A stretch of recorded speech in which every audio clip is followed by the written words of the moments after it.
Good morning बेटा।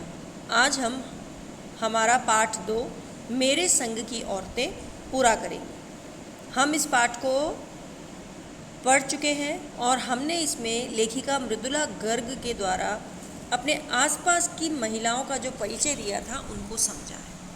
हमने अब तक उनकी परदादी, उनकी दादी, उनकी नानी और उनकी माँ, इन सब के चरित्र के बारे में पढ़ा था कि वो किस तरह से लीक से हटकर चलने वाली औरतें थी और इन्हीं औरतों के कारण ही लेखिका में देशभक्ति की और इस तरह स्वतंत्र लेखन की भावना विकसित हुई।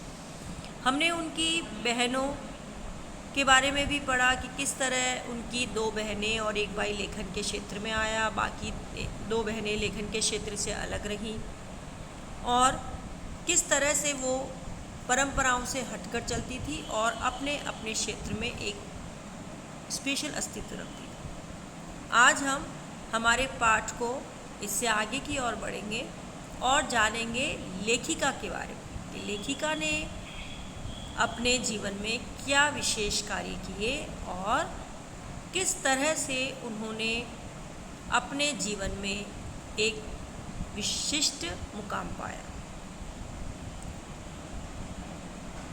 तो शुरू करेंगे हम हमारा पेज नंबर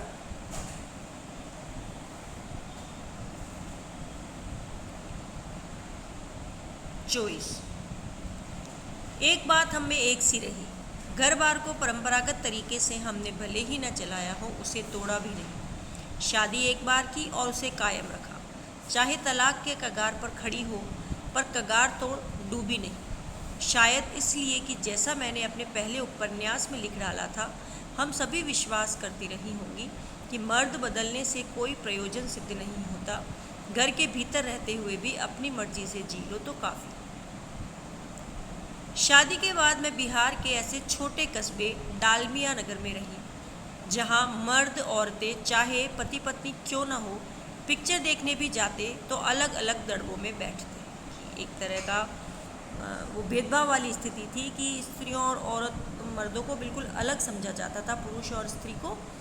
और थिएटर में भी, सिनेमा हॉल में भी उनके बैठने की अलग अलग व्यवस्थाएं थी। तो अतः घर से जो साथ भी गया हो, वहाँ जाकर उनको अलग अलग बैठना है और उस पिक्चर का आनंद लेना है। मैं दिल्ली से कॉलेज की नौकरी छोड़कर वहाँ पहुँची थी और नाटकों में अभिनय करने की शौकीन थी। मैंने उनके चलन से हार नहीं मानी। साल भर के भीतर उन्हीं शादीशुदा औरतों को पराये मर्दों के साथ नाटक करने के लिए मना दिया कि लेखिका स्वतंत्र नाट्य मंचन करती थी, तो उनका वो शौक़ वहाँ भी रहा और उन्होंने वहाँ भी अपना समूह बनाया और नाटक के क्षेत्र से लोगों को जोड़ा। तो जो महिलाएं पहले सिनेमा हॉल में अपने पति से अलग बैठती थी, नियमों के चलते वे स्वयं किसी अन्य पुरुष के साथ नाटक में अपने किरदार निभाने तक के लिए तैयार हो गई थी। अगले 4 साल तक हमने कई नाटक किए। अकाल राहत कोष के लिए उन्हीं के माध्यम से पैसा भी इकट्ठा किया। वहाँ से निकली तो कर्नाटक के और भी छोटे कस्बे बागलकोट में पहुँच गई। बेटा पति की नौकरी थी तो उनके साथ उन्हें जगह जगह जाना पड़ता था। तब तक मेरे 2 बच्चे हो चुके थे जो स्कूल जाने लायक उम्र पर पहुँच चुके थे, पर वहाँ कोई ढंग का स्कूल नहीं था। लोगों की राय पर मैंने पास के कैथोलिक बिशप से दरख्वास्त की कि उनका मिशन वहाँ के सीमेंट कारखाने की आर्थिक मदद से हमारे कस्बे में एक प्राइमरी स्कूल खोल दें। पहले उन्होंने कहा चूँकि उस प्रदेश में क्रिश्चियन जनसंख्या कम थी, इसलिए वे वहाँ स्कूल खोलने में असमर्थ थे।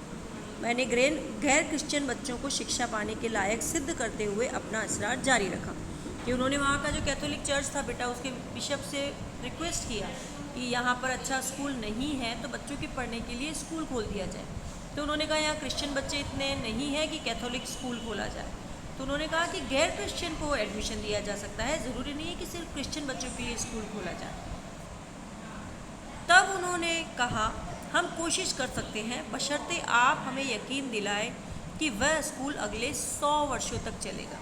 बेटा जहाँ जीवन में अगले क्षण तक का भरोसा नहीं है, उन पादरी जी ने ये प्रॉमिस मांगा कि ये स्कूल चलेगा और 100 सालों तक, मतलब इतने लंबे समय तक जहाँ जीवन का भरोसा नहीं है उतने सालों तक स्कूल चलेगा। तो बेटा कैसे कहा जा सकता है? मुझे गुस्सा आ गया। मैंने कहा स्कूल की छोड़िए, किसी के बारे में यकीन नहीं दिलाया जा सकता कि वह अगले 100 वर्षों तक चलेगा। वे भी गुस्सा खा गए। खुदा का लाख शुक्र है बच्चों के न पढ़ पाने की समस्या आपकी है, मेरी नहीं। मतलब उन्होंने कह दिया कि आप स्कूल खुलवाना चाहती हैं क्योंकि आपकी समस्या है, आपके बच्चे, और मैं नहीं खोलूँगा क्योंकि मेरे बच्चों की ये समस्या नहीं है। बात कड़वी थी पर 100% सच भी थी कि लेखिका आज स्कूल के लिए अगर लड़ रही थी, स्कूल खुलवाने की जिद कर रही थी, तो क्यों? क्योंकि कहीं उनका खुद का थोड़ा सा स्वार्थ निहित था। उनके दोनों बच्चों को वो अच्छी शिक्षा दिलवाना चाहती थी। सच के आगे सिर झुकाने की हमारी बचपन की आदत थी। सो मैंने तय किया कि मैं खुद अंग्रेजी, हिंदी, कन्नड़ 3 भाषाएं पढ़ाने वाला प्राइमरी स्कूल वहाँ खोलूँगी और कर्नाटक सरकार से उसे मान्यता भी दिलवाऊँ। वहाँ के अनेक मेहनती और खिसके लोगों की मदद से मेरा ये व्रत पूरा हुआ कि लेखिका ने इस बात को अपने दिल से ले लिया कि स्कूल तो खुलेगा, और उन्होंने स्कूल खोल कर दिखाया। मेरे बच्चे तथा अन्य अफसरों के बच्चे इसी स्कूल में पढ़े। बाद में अलग अलग शहरों के अलग अलग ख्यात स्कूलों में दाखिला भी पा गए। ऐसे अनेक मौके आए जब मैंने अपने जिद्दीपन के नमूने पेश किए, पर सबसे ज़्यादा उसने मंच पाया मेरे लेखन में, जो शुरू से अब तक लीक से खिसका अपनी राह खुद तलाशता रहा। पर सब कुछ कर लेने पर भी मैं अपनी छोटी बहन रेणु के मुकाबिल नहीं पहुंच सकती। 1950 के अंतिम दौर में एक रात दिल्ली में एक साथ 9 इंच बारिश हो गई। दिल्ली की खासियत यह थी कि थोड़ा पानी बरसते ही नाले पर नालों में बाढ़ आ जाती है ना, कि जो वहाँ का सीवरेज सिस्टम है वो प्रॉपर नहीं होगा, तो थोड़ी भी बारिश हो तो सड़कों पर पानी ही पानी, पुलों के नीचे पानी भर जाता है और तमाम यातायात ठप हो जाते हैं। इस कयामती बारिश के बाद तो सरकारी दफ्तरों के पहले तल्लों से फाइलें पानी में तैर आई थी। अगली सुबह किसी का कोई वाहन सड़क पर नहीं निकला। जाहिर है रेणु के स्कूल की बस भी उसे लेने नहीं आई। रेणु ने कहा, कोई बात नहीं, मैं पैदल चली जाऊँ।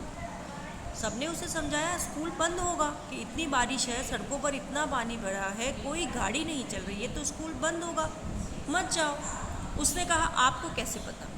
इस सवाल का माकूल जवाब किसी के पास नहीं था कि भाई सब सोच रहे थे।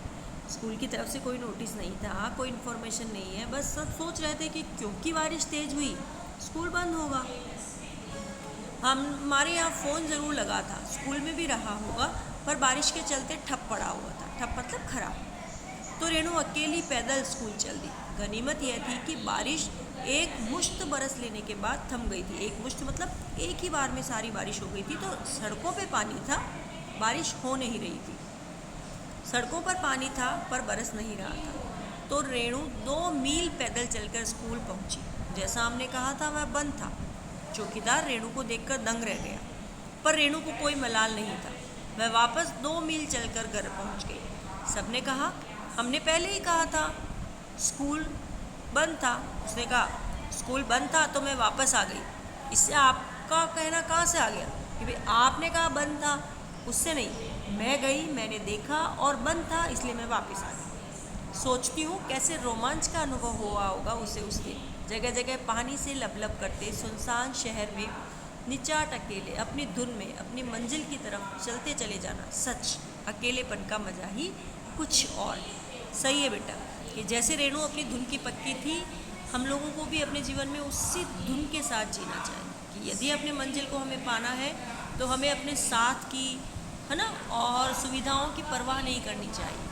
हमें हर हाल में इस कोशिश में लगे रहना चाहिए कि जो हमारी मंजिल है, जो हमने पाने का सोचा है, उसे हम अपने अकेलेपन के, अपने अकेले के दम पर पाने की कोशिशें करते रहें। ओके बेटा, तो ये है हमारा पाठ मेरे संग की ओर। आज आपको इस पाठ को पूरा एक साथ पढ़ना है और इस पाठ पर दिए गए कुछ अतिरिक्त प्रश्नों को करना है। ओके बेटा, बाय।